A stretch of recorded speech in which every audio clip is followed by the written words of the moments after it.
සුබ දවසක් වේවා. අද අපි කතා කරන්නේ ශ්‍රී ලංකා නැගෙනහිර විශ්වවිද්‍යාලයේ කැසට් කරලා තියෙන රැකියා වේකන්සි කීපයක් ගැන. රැකියා තනතුරු ගොඩක් තියෙනවා. පළවෙනි එක තමයි මැනේජ්මන්ට් ඇසිස්ටන්ට්, දෙවෙනි තනතුර වර්කේඩ් වැඩ සහකාර, සිකියුරිටි ගාඩ්, ඒ වගේම ග්‍රවුන්ඩ්ස්මෑන්, ලයිබ්‍රරි ඇසිස්ටන්ට්. ඉතින් මේ කියපු ජොබ් වලට O level පාස් වුණා නම් ඇති. බලමු එක එකක් කොහොමද අපි වැටුප් ගෙවන්නේ, කොහොමද ඇප්ලයි කරන්නේ, ඒ පිළිබඳ සවිස්තර විස්තර. පළවෙනි එක තමයි මැනේජ්මන්ට් ඇසිස්ටන්ට්. සිංහලෙන් කිව්වොත් කළමනාකරණ සහකාරය. ඉතින් කළමනාකරණ සහකාරය ඇප්ලයි කරන්න ඔයාලට තියෙන මූලික සුදුසුකම් වෙන්නේ අනිවාර්යයෙන්ම ඔයා O level පාස් වෙලා තියෙන්න ඕන, සාමාන්‍ය පෙළ පාස් වෙලා තියෙන්න ඕනේ. පාස් වුණාට විතරක් මදි. මම මේ කියන සබ්ජෙක්ට් වලට අනිවාර්යයෙන්ම ඔයාලට 100 එකක් තියෙන්න ඕනේ. සිංහල හෝ දෙමළ, ඉංග්‍රීසි, ගණිතය කියන විෂයන් වලට අනිවාර්යයෙන්ම C පාස් එකක් තියෙන්න ඕන කියලා මෙයාලා සඳහන් කරලා තියෙනවා. ඊළඟ සුදුසුකම තමයි අනිවාර්යයෙන්ම ඔයා උසස් පෙළ පාස් වෙලා තියෙන්න ඕන. උසස් පෙළ අවම සුදුසුකම S3 කියලා තමයි මෙයාලා සඳහන් කරලා තියෙන්නේ. ඒ වගේම ඔයා කම්පියුටර් සර්ටිෆිකේට් හරි මොනවා හරි මාස 6ක ඔය පරිගණක පුහුණු වගේ මොනවා හරි සර්ටිෆිකේට් එකක් කරලා තිබ්බනම් ඇති කියලා මෙයාලා සඳහන් කරනවා. ඒත් එක්ක අවුරුදු 2ක කම්පියුටරයක් ආශ්‍රිතව, ඒ කියන්නේ කෝල් සෙන්ටර් හරි, මැනේජ්මන්ට් ඇසිස්ටන්ට්, පෞද්ගලික රැකියාවක් හරි මොනවාම හරි පරිගණකයක් ආශ්‍රිතව කරලා තියෙනවා නම් ඔයාට මේකට ඇප්ලයි කරන්න සුදුසුකම් ලබනවා. ඉතින් Microsoft Word එක වැඩ කරන කෙනෙක් හරි එහෙම ජොබ් තිබ්බනේ. ඒ වගේ කට්ටියට මේකට ඇප්ලයි කරන්න පුළුවන්. දැන් අපි බලමු වැටුප් කොහොමද කියලා. වැටුප් ගෙවන කේතේ වෙන්නේ UMN13 කියන කැටගරි එකෙන් තමයි ඔයාලට වැටුප් හම්බෙන්නේ.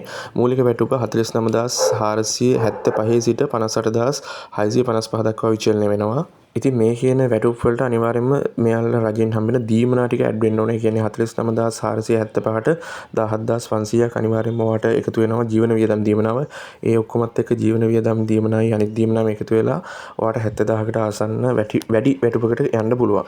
හරි, දැන් අපි බලමු කොහොමද ඔයාලව බඳවා ගැනීම සිදු කරන්න කියලා. බඳවා ගැනීම සිදු කරන්නේ පළවෙනි ක්‍රමය තමයි ඔයාට විභාගයක් තියෙනවා. ඒ විභාගයේදී මෙන්න මේ සබ්ජෙක්ට් වලින් චෙක් කරලා බලනවා සිංහල හෝ දෙමළ, ඉංග්‍රීසි වගේ මේ දැනුම. ඊළඟ එක තමයි සාමාන්‍ය දැනුම. ඊළඟට අභියෝග්‍යතා අර තාර්කික දැනුම වගේ ගණිතමය දැනුම තමයි ඊළඟට බලන්නේ. ඊළඟට පරිගණක දැනුම තමයි ඔයාලගේ චෙක් කරන්නේ. මෙන්න මේ කියපු තුන තමයි ඔයාගෙන් චෙක් කරලා බලන්නේ. ඉතින් ලොකුවට බය වෙන්න එපා. මේවා පොඩි විභාග.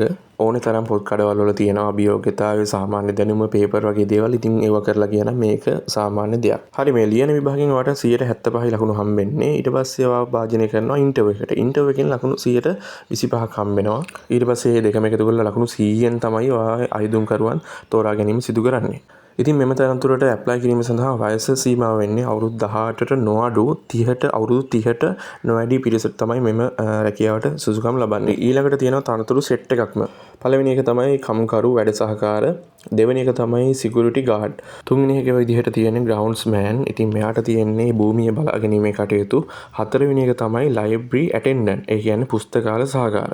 ඉතින් මේ තනතුරු හතරටම තියෙන්නේ පොදු ක්වොලිෆිකේෂන්, පොදු වැටුපක්.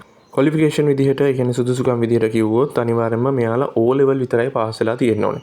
O level පාස් වෙලා විතරක් මදි. ඉතින් O level පාස් වෙලා අනිවාර්යයෙන්ම ඔයාලට මොනවා හරි විෂයන් දෙකකට C සාමර්ථ්‍ය දෙකක් තියෙන්න ඕන කියලා මෙයාලා සඳහන් කරලා තියෙනවා. ඒ වගේම තමයි මෙයාලගේ මේ ඔක්කොගෙම පොදු සැලරි කෝඩ් එක වෙන්නේ UPL13 කියන වැටුප් කේතය. එතකොට සැලරි එක සාමාන්‍යයෙන් 42775 සිට 49975 දක්වා විචලනය වෙනවා. ඉතින් මේ කියපු ගණන් වලට අනිවාර්යයෙන්ම 17500ක් දීමනා ඇතුළත් වෙලා තමයි මේ සැලරි එක හැදෙන්නේ. එතකොට සාමාන්‍යයෙන් 60000කට ආසන්න වැටුපක් ඔයාලට මේ ගියපු ගමම ගන්න පුළුවන්. හරි, දැන් බලමු අපි මෙයාලා බඳවා ගැනීමේ ආකාරය. බඳවා ගැනීම සිදු කරන්නේ මෙයාලටත් අනිවාර්යයෙන්ම ලියන පේපර් එකක් තියෙනවා. ලොකු පේපර් එකක් නෙමෙයි, සාමාන්‍ය පේපර් එකක්. ඊට පස්සේ ඉන්ටර්විව් එකකුත් තියෙනවා. ඔය දෙක එකතු කරලා තමයි ඒකෙන් ලකුණු දීලා තමයි මේකට බඳවා ගැනීම සිදු කරන්නේ. වයස් පරාසය ගැන සඳහන් කරොත් වයස් පරාසය අනිවාර්යයෙන්ම වයස අවුරුදු 18ට වැඩි වෙන්න ඕනේ. වයස අවුරුදු 45ට අඩු වෙන්න ඕනේ. ඒ කියන්නේ ඒ 18ත් 45ත් අතර රේන්ජ් එක තියෙන ඕනම කෙනෙක්ට මෙම රැකියාවට ඇප්ලයි කරන්න පුළුවන්. හරි, ඊළඟ එක තමයි පෝස්ට්මෝර්ටම් ලේබර්. ඒ කියන්නේ මෙයාලා පශ්චාත් මරණ පරීක්ෂකනත් එක්ක, ඒ කියන්නේ කම්කරු වගේ තනතුරක් තමයි එයාලට සහාය දෙන්න තමයි මෙයාලා ඉන්නේ. ඒ කියන්නේ එයාලා කරන මේ පරීක්ෂණ වලට ඔයා සහාය දීම තමයි මේකේ සිදු කරන්න ඕනේ මෙම රැකියාවේදී. හරි, ඊට පස්සේ බලමු මෙයාලගේ සුදුසුකමත් අනිවාර්යයෙන්ම O level පාස් වෙලා තියෙන්න ඕනේ. මාසික වැටුප වෙන්නේ 42775ත් 49975ත් අතර විචලනය වෙනවා. ඉතින් ඒ පඩි වලට 17500ක් එකතු කරලා බලන්න තවත් දීමනා තියෙනවා. ඒත් එක්ක රුපියල් 60000ට වැඩි වැටුපක් ඔයාලට ගන්න පුළුවන් මෙම තනතුරෙත්. ඉතින් මෙයාලා බඳවා ගන්නෙත් ලිඛිත විභාගයක් සහ ඉන්ටර්විව් එකක් තියලා තමයි එයාලා බඳවා ගන්නේ. වයස අවුරුදු 18ත් 45ත් අතර පුද්ගලයන්ට මේකට ඇප්ලයි කරන්න පුළුවන්. දැන් අපි බලමු කොහොමද ඇප්ලිකේෂන් දාන්නේ කියලා. මම ඩිස්ක්‍රිප්ෂන් එකේ දාලා තියෙනවා ලින්ක් එකක්. ඒ ලින්ක් එකට ගිහිල්ලා ඔයා ඒ සයිට් එකේ රෙජිස්ටර් වෙන්න ඕන. කැම්පස් එකේ සයිට් එකේ. ඊට පස්සේ තමයි මේ ඔයාගේ නමේ ඉඳලා මුළු තොරතුරු විස්තර ඔක්කොම ඒ ෆෝම් එකේ තමයි ෆිල් කරන්නේ. ඔන්ලයින් තමයි ෆිල් කරන්න ඕනේ. ඒකෙදි ඔයාගේ රිසල්ට් එක, O level result, A level result, ඒ කියන්නේ එක ජොබ් වලට අයිදුම් කරන කට්ටියට ගැලපෙන විදිහට ඒ ටික ෆිල් කරගන්න, නිවැරදිව ෆිල් කරගන්න. ඊට පස්සේ අන්තිමට ඒ ඔක්කොම විස්තර දීලා ඒක සබ්මිට් කරන්න. ඊට පස්සේ සබ්මිට් කරාට පස්සේ ඔයාලට ඩොකියුමන්ට් එකක් වගේ එතනින් ගන්න පුළුවන් Word එකක් හරි PDF එකක් විදිහට හරි ඒවා දුන්න ඔක්කොම PDF එකක් විදිහට ඩවුන්ලෝඩ් කරගන්න. මේ ස්ලයිඩ් එකේ කියන විදිහට ඒ ඩවුන්ලෝඩ් කරගත්ත එක print කරගන්න. print කරගෙන ඒත් එක්ක අමුණන්න ඕනේ ඔයාගේ අධ්‍යාපන සුදුසුකම් වල ෆොටෝකොපි. ඒ කියන්නේ රිසල්ට් ෂීට් වල තව මොන හරි සර්ටිෆිකේට් කෝස් කරලා තියෙනවා නම් ඒ රිසල්ට් ෂීට් වල ෆොටෝකොපිය, A level කරලා තියෙනවා නම් ඒ කට්ටිය අහන පිළිවෙලට තමන් ඇප්ලයි කරන රැකියාවේ තනතුරේ ස්වභාවය අනුව ඒ ටික ෆොටෝකොපි ගහලා මේත් එක්ක අමුණන්න කියලා කියන්නේ. ඊට පස්සේ මේ ඔක්කොම එකට අමුණලා මෙන්න මේ කියන ඇඩ්‍රස් එකට the assistant registrar establishment division Trincomalee campus Eastern University Sri Lanka Conesbury නිලා වේලි කියන ලිපිනට ඔයාලා අනිවාර්යෙන්ම රෙජිස්ටර් තැපෑලෙන් ඒක සෙන්ඩ් කරන්න ඕනේ. ඊට පස්සේ මෙයාලා රෙජිස්ටර් ෆී එකක් විදිහට රුපියල් 500ක් අය කරගන්නවා කියලා සඳහන් කරලා තියෙනවා. මේ account number එකට මේ මම දාලා තියෙන account number මේ තියෙන්නේ ස්ලයිඩ් එකේ දාලා එයාලම දාලා තියෙනවා People's Bank Assistant Bursar Trincomalee Campus Eastern University of Sri Lanka. ඔන්න ඔය කියන මේ ස්ලයිඩ් එකේ පෙන්නලා දෙන ඩීටේල්ස් වලට අනුව හරියට ඔයාලගේ ඒ මුදල් මේ කියලා තියෙන ස්ලයිඩ් එකේ හැටියටම ඩිපොසිට් කරන්න වරද්ද ගන්න එපා. මේ විදිහට ඩිපොසිට් කරාම ඒ ස්ලිප් එකක් හම්බ වෙනවනේ බැංකුවෙන්. අන්න ඒකත් අරන් ඇවිල්ලා ඒකත් ඒකේ කොපියක් ඔයා තියාගන්න වෙනවා ෆොටෝ එකක් හරි ගහලා.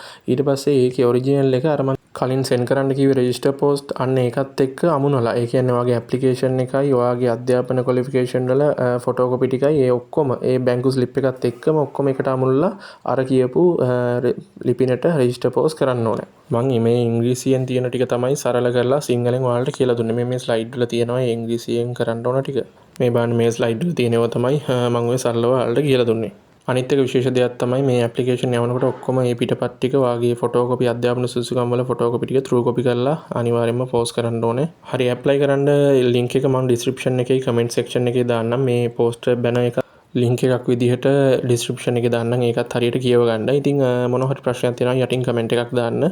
ඔයාලා හැමෝටම ජය වේවා.